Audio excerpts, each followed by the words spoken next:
وننزل من القرآن ما هو شفاء ورحمة للمؤمنين ولا يزيد الظالمين إلا خسارا. Assalamualaikum dan selamat kembali ke Andy Izaki Channel Kod-Kod Tia dalam segmen Cerita Seram Serial. Let's roll it!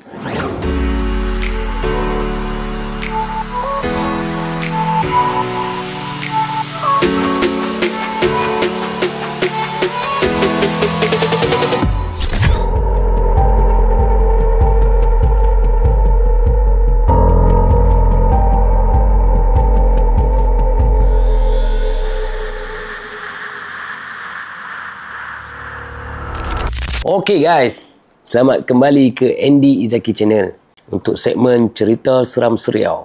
Aku harap anda semua berada dalam keadaan sihat, walafiat dan ceria-ceria selalu. Seram-seram juga, tapi kena ceria geng. Okay, kepada yang dah subscribe, aku ucapkan berbanyak terima kasih. Dan kepada yang belum subscribe, ini kerja hampa. Ringan-ringankanlah jari jemari anda semua untuk menekan butang subscribe, like, komen dan share. Dan hit notification button untuk sebarang info daripada Andy Izaki Channel. Okey geng, tanpa membuang masa, untuk video kali ini aku ada dua cerita untuk dikongsikan dengan hampa semua. Yang mana cerita ni terjadi kepada anak-anak aku dan aku berada di sisi mereka masa kejadian dan aku melaluinya bersama dengan mereka lah. Okey, untuk pengetahuan hampa semua, aku ada dua orang, anak lelaki dan anak perempuan. Yang sulung lelaki, yang sulung perempuan dan yang nombor dua lelaki. Tanpa melengahkan masa, kita terus ke cerita seram serial yang pertama.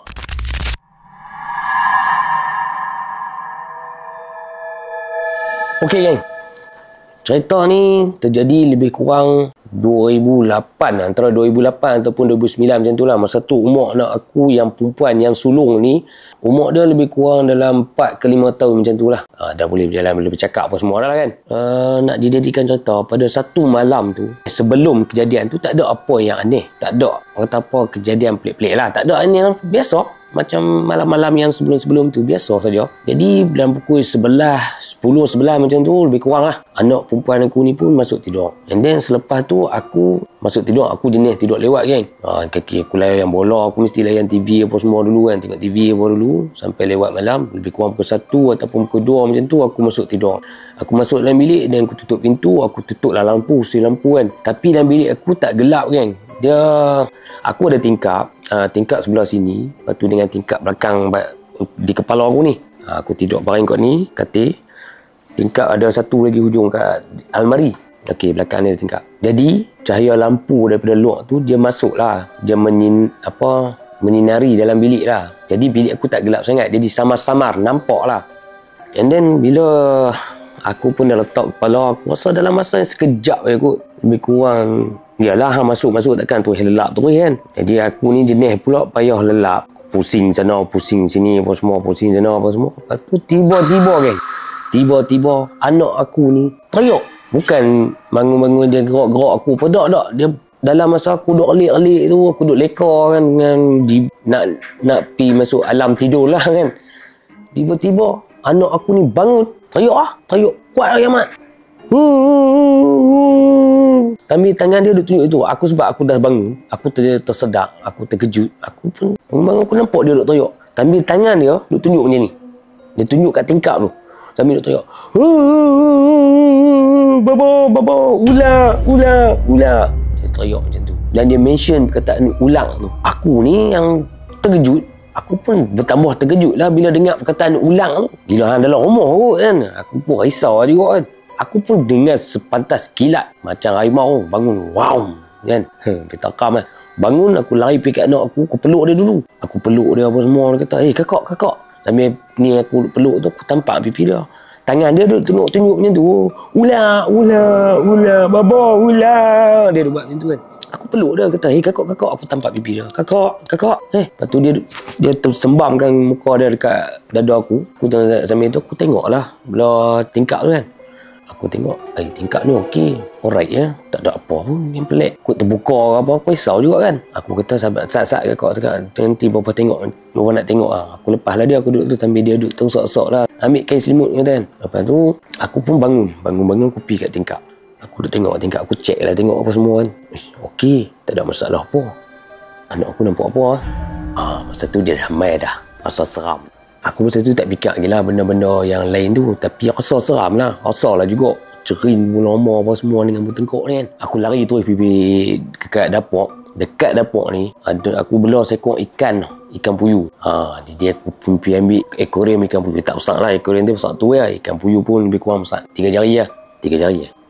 3 jari lebih kurang. Aku bawa akuarium tu. Aku pitok depan tingkap yang anak aku tunjuk kata ada ulang tu. Ni orang tua pesan lah. Kalau dalam rumah tu, kalau boleh belah ikan puyuh, belah lah. Ni orang tua pesan. And then, cerita balik yang tadi, aku bawa ikan puyuh tu, aku letak betul-betul dekat tingkap tu. Aku letak tu. Hantar masa nak pergi tu, ikan puyuh aku bergerak biasa kan. Dia duduk ni, sama aku duduk jalan tu kan, duduk bergoyang kan. Ikan puyuh tu bergerak. Lepas tu, aku letak dekat situ, kat tingkap tu. Nak dijadikan kata geng. Straight. Daripada dia duduk tu, straight. Static. Dia berhenti statik sambil dia punya duri belakang tu kan, duri belakang tu kan terpecah. Aku kata something wrong ni. Dan bila aku rasa macam tu memang lagi cerin lah bulu roma aku ni kan. Tapi dengan anak ni sebagai seorang ayah, sebagai seorang bapa, aku memberanikan diri. Aku kata kat anak aku, kakak duduk sat lah. Abang nak pergi tengok kat lok kok ada apa-apa lah. Okey. Tu dia pun duduk sambil duduk teriak. Tak teriak kuat dah lah. Dia teriak duduk macam tu lah. Dia duduk langkain tu, duduk selimut. Aku kelok pergi duduk ni. Aku bukannya berani sangat abang apa. Tak ada lah berani sangat. Tapi main dengan anak-anak ni, jiwa seorang bapa tu, aku jadi berani. Aku kelok habis. Aku ke dalam pukul 3 pagi lebih lah. Aku kelok bila aku pergi duduk tepi tingkap mana yang betul-betul anak aku tunjuk tu. Aku duduk tepi tingkap tu. Aku duduk. Aku bukan duduk lah. Aku berdiri sampai berpeluk tubuh. Okey. Aku duduk tengok. Aku duduk tengok tingkap tu. Sambil aku duduk tengok tu kata, kalau hang nak lalu. Kalau hang nak singgah, hang nak kacau anak aku, hang pergi cari orang lain dah. Hang pergi cari pasal lain. Tak payah. Lalu bila aku kata macam tu, hang lagilah ni, dia cukup ni. Kata aku pun, bila main ada lagi macam tu, aku pun lagi bertambah marah. Aku kata, minta maaf. Aku kata, hang berambut. Lepas tu aku berasa lama sangat aku duduk itu kan. Tak ada apa-apa. Aku tak nampak benda lain ke, ada macam hantu ke. Aku tak nampak apa. Yang tu tak nampak. Cuma perasaan aku. Rasa tu ada. Vibe tu ada. Aku rasa seram lah. Aku rasa, ni aku cerita kat hampa ni. Aku pun sering lama. Lepas tu aku rasa dah lama kot. InsyaAllah tak ada apa kot. Dan aku masuk balik dalam bilik. Aku masuk dalam bilik. Aku pergi jutui kat anak aku lah. Aku kunci pintu pun aku pergi kat anak aku lah. Aku pergi anak aku. Okey, dia dah sengap dah. Aku tanya lah sikit kan. Aku tanya balik dia. Awak kakak nampak apa kakak? Dia kata. Lepas tu dia kata nampak ular. Dia kata duduk kat tingkap. Dia kata besar. Dia kata tak kakak mimpi kot. Aku pun kata macam tu lah kan. Walaupun kita tahu hakikat dia, mungkin dia nampak benda yang lain kan. Masa tu sebab mata budak-budak ni kita faham-faham lah kan. Jadi aku pun kata kat dia, tak apalah kakak mimpi tu kata. Kakak tidur lah, tak ada masalah. InsyaAllah tak ada apa. Baba keluar tengok tadi pun memang tak ada apa kata kan. Lepas tu duduk pujuk-pujuk dia kata, dia pun tidur. Bila dia tidur, aku pun ambil masa jugalah nak tidur balik kan. Lepas tu aku pun bawa keluar ikan puyuh tu. Ikan puyuh tu pun dah okey lah. Dia tak ada lah statik. Dia duduk setempat macam tu kan. Dia bergerak lah juga kan. Dia pusing-pusing. Aku pun ingat InsyaAllah tak ada apa kot. Aku pun bawa ikan puyuh tu keluar pergi dulu. Tok balik tempat dia. Dan aku pun masuk dalam bilik. Aku tengok anak aku pun tidur. Aku pun duduk relax lah. Aku nak tunggu jugalah dalam setengah jam ke kan. Tapi aku rasa tak tahulah. Aku rasa macam sat kan. Lepas tu aku pun terlelap sedap-sedap pagi esok lah. Untuk malam tu kira aku sedap sampai pagi esok tu aku sedap. Alhamdulillah tak ada apa-apa yang pelik terjadi. Anak aku pun tidur lena. Jadi masuk pagi ni tu aku pun tak ada lah aku nak tanya balik kat anak aku. Bukan apa, aku tak mau. Bila aku tanya, aku takut nanti aku bagi dia duk ingat benda tu pula kan. Jadi aku buat senyap kan. Dia pun tak ada lah tanya aku apa kan. Pagi tu dia pun tak ada sebut apa yang dia lalui malam tu. Dia pun aku bersyukur lah. Itulah cerita seram aku yang pertama yang berkaitan dengan anak perempuan aku. Jadi untuk cerita yang kedua, tunggu sebentar. Relax dulu. Kita rehat sebentar. Kita jumpa lepas ni. Stay tune guys.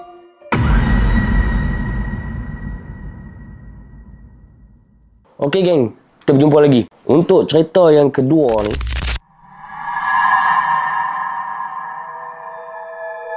cerita dia berkaitan dengan anak aku yang nombor 2, iaitu anak lelaki aku. Ni dah besar dah lah. Cerita ni, masa tu aku dah tak duduk Padang Besar tau. Aku dah tukar ke Kangak. Aku tugas kat Kangak.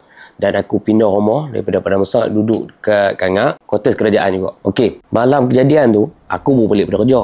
Aku balik dalam pukul awal lagi, dalam pukul 10 macam tu lah aku balik kan. Aku balik rumah, aku belilah burger bagi dia kan. Adik dan kakak ni. Lepas tu sambil duduk makan-makan tu, tengok TV apa semua. Okey, tak ada apa. Masa aku balik kerja ke, aku duduk di rumah ke, masa sebelum kejadian tu, tak ada apa-apa petanda yang pelik-pelik.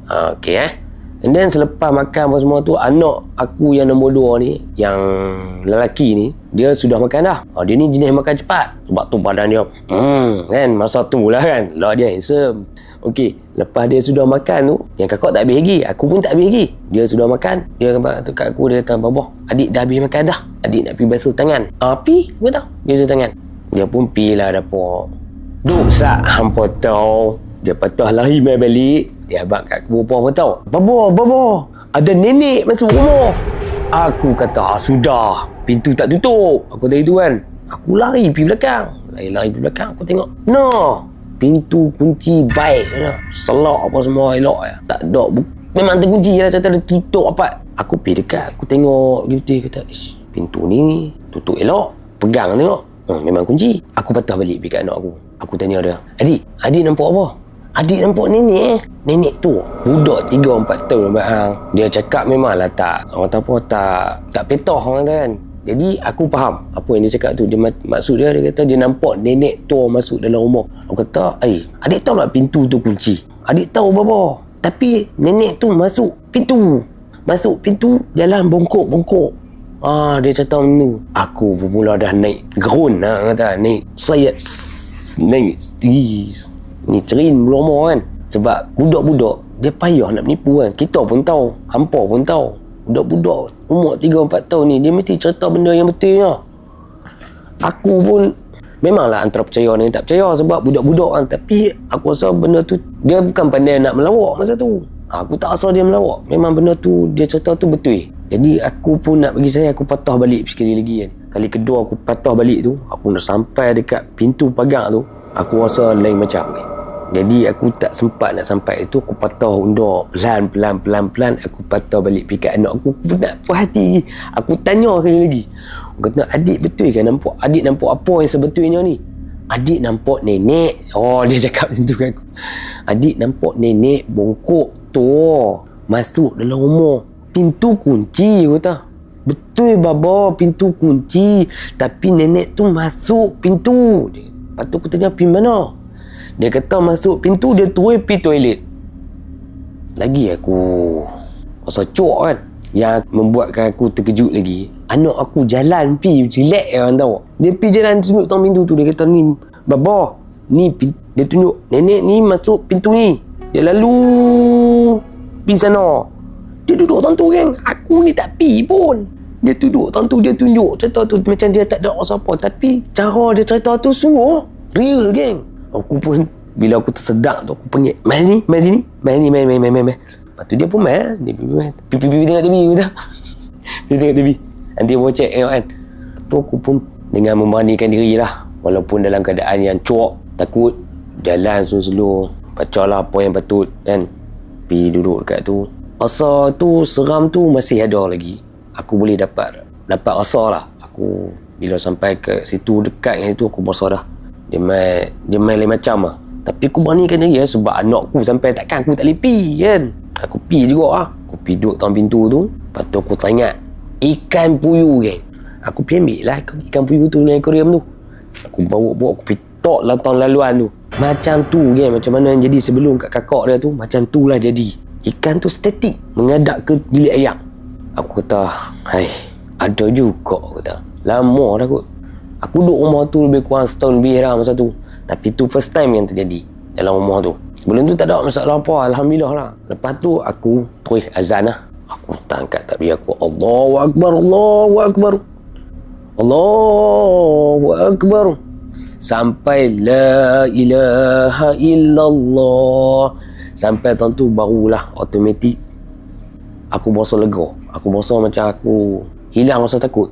Lepas tu aku tengok ikan tu pun dah bergerak pusing elok lah. Aku tak tahu apa yang jadi, geng. Tapi aku rasa benda keadaan tu kembali normal lah. Dan tak ada rasa, aku tak rasa lah macam vibe yang aku rasa seram. Takut tu masih ada, tapi tak rasa macam yang tadi dia cekrin bulu rumah, bulu tengkok apa semua ni kan. Lepas tu dia rasa takut yang melampau. Ini takut tu ada, tapi tak ada lah macam tadi. Dan aku sampai berani buka pintu belakang tu. Aku buka pintu pagar apa semua. Aku keluar tengok di luar. Aku duduk tengok, kata ish, menatang apa tadi lah. Aku kata macam tu. Tu selamba aku cakap lah, kata kalau hang nak lalu, hang lalu. Tak payah singgah-singgah, hang berambut habis. Yang tu ayat aku. Lepas tu aku tutup pintu, aku masuk dalam balik. Aku ambil ikan aku, tok balik tempat dia. Aku masuk bilik ayat, pergi buang hajat apa dulu. Lepas tu keluar, okey aku rasa okey tak ada apa. Dan aku keluar pergi depan balik, aku tengok anak aku relax duduk tengok TV. Relax. Dia relax macam tak ada apa-apa terjadi. Yang lepas pada tu aku tak tanya, aku pun duduk lah tengok TV dengan mereka kan. Sampailah mereka masuk tidur apa semua. Dan selepas tu mereka tidur apa tak, alhamdulillah sampai ke pagi esok tak ada sebarang kejadian yang tak elok terjadi lah. Jadi malam tu berlalu dengan alhamdulillah tak ada apa-apa gangguan. Dan pagi esok pun anak aku pun macam biasa, tak ada apa. Aku pun bangun pergi kerja. Cuma aku ambil pengajaran lah, kalau balik rumah time-time malam ni sebab ada anak-anak, pastikan dengan balik terus rumah. Sebab hang balik daripada tempat kerja kan. Orang tu aku pesan, tapi biasalah kita masa tu muda kan. Bukan muda sangat pula, tapi orang kata apa, hati masih muda kan. Buat tak tahu, buat relax balik rumah, balik kerja tu masuk rumah kan. Lepas tu relax dulu, mandi pun haram. Lewat malam pun mandi kan. Start pada tu, aku kalau balik rumah, kalau balik pada pejabat, balik pada kerja, aku akan pusing-pusing dulu taman 2-3 round kan. Lepas tu aku sampai rumah, aku buka baju, ketuk-ketuk apa semua dulu kan. Baru aku masuk bagi salam semua, baru aku masuk rumah. Dan selepas pada tu, alhamdulillah hari-hari yang mendatang tu, wah hari-hari mendatang kan, macam lagu pula. Hari-hari ke depan tu, hari yang selepas pada tu alhamdulillah tak ada apa-apa.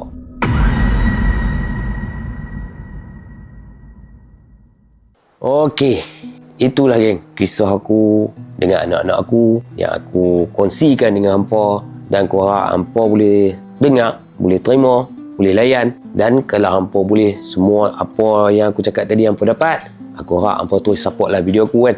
Dengan syarat hampa subscribe, like, komen and share.